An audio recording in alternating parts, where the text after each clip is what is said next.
Okay, a force is defined as a push or a pull that acts on an object. And the units for force are the newtons, and we write that as a capital N for the symbol for newtons. So if I asked you what was the force acting on an object, you may tell me 10 newtons and write it as 10 capital N. Now, I always never fails. Every year I get students to see that word newtons and they think, oh, is that named after the fig Newton? No, we're not talking about fig Newtons, even though they are delicious. We're talking about Sir Isaac Newton. He was a famous physicist. He's came up with many different laws that we still go by today.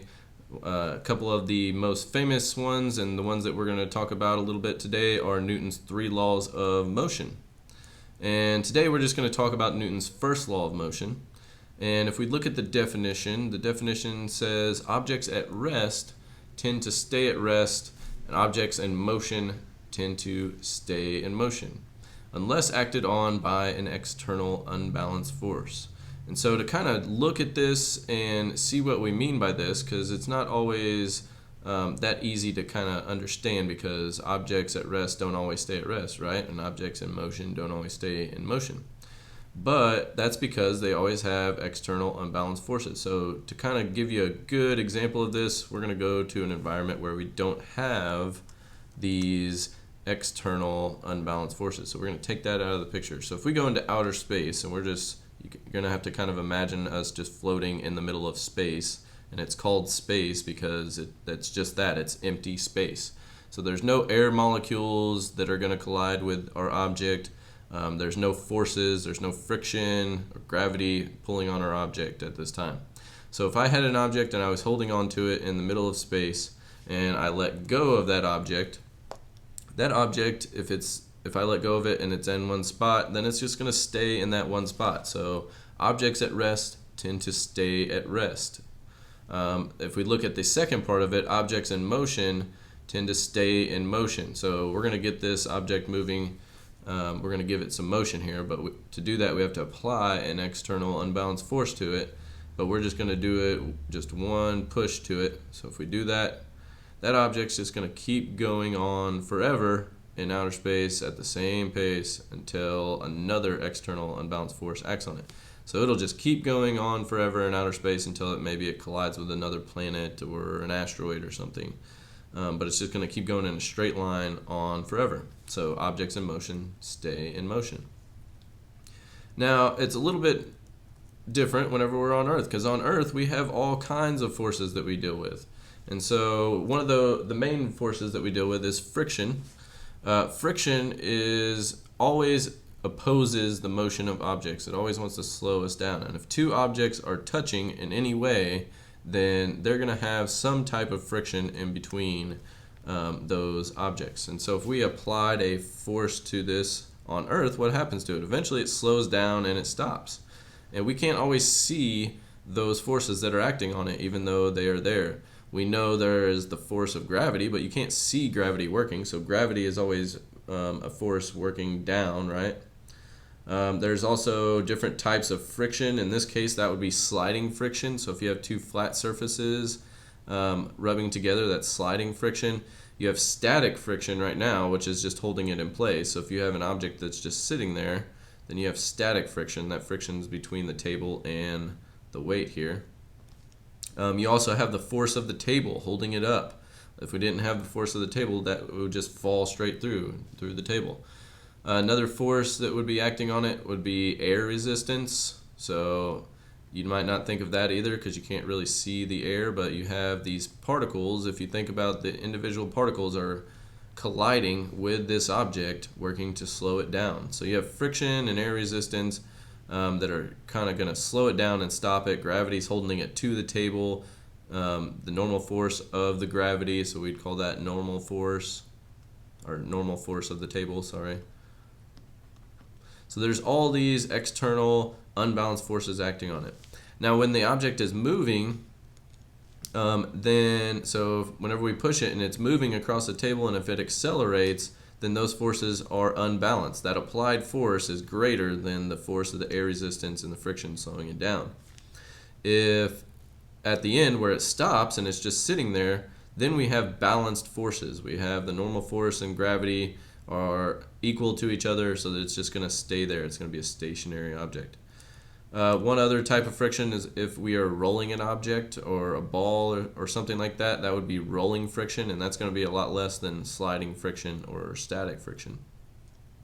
So what do I mean by balanced or unbalanced forces? So let's look at another example here.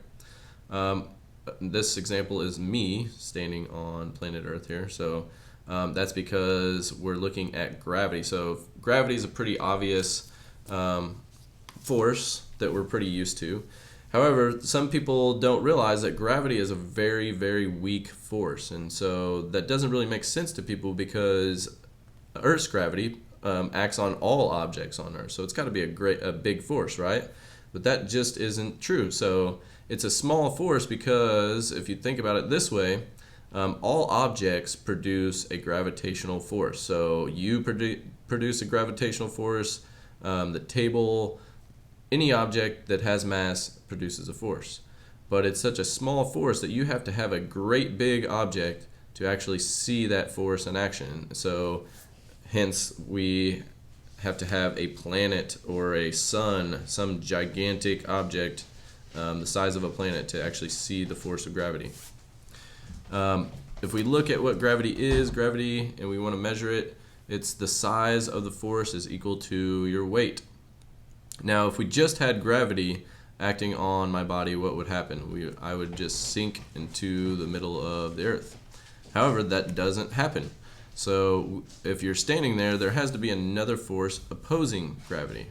And so we have gravity acting downward, but we also have what we kind of call the reaction force sometimes. Sometimes if it's a stationary object, that would just be like the normal force, so an object acting up. And those are going to be acting with equal amounts of force. So whatever the force of gravity, whatever my weight is, there's also an equal force in the opposite direction, keeping me in one place. And so those would be an example of balanced forces. Now if I took off running in this direction, then we would have a driving force that's coming from my legs pushing me in this direction.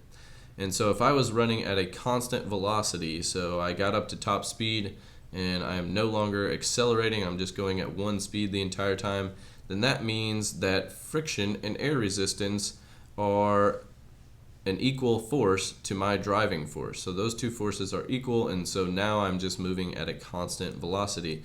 That would be an example of two balanced forces.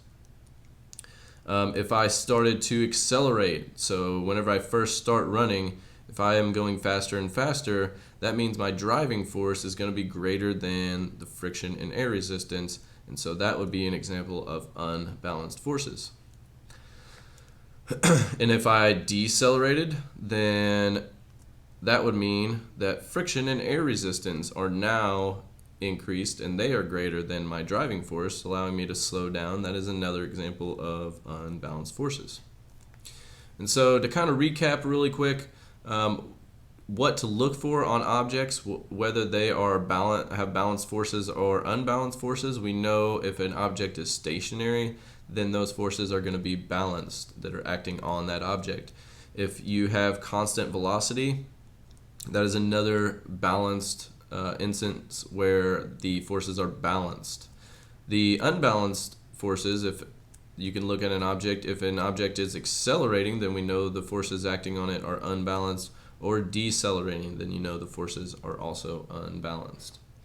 That's it for forces and Newton's first law. Hopefully that was helpful. I'll see you guys in class.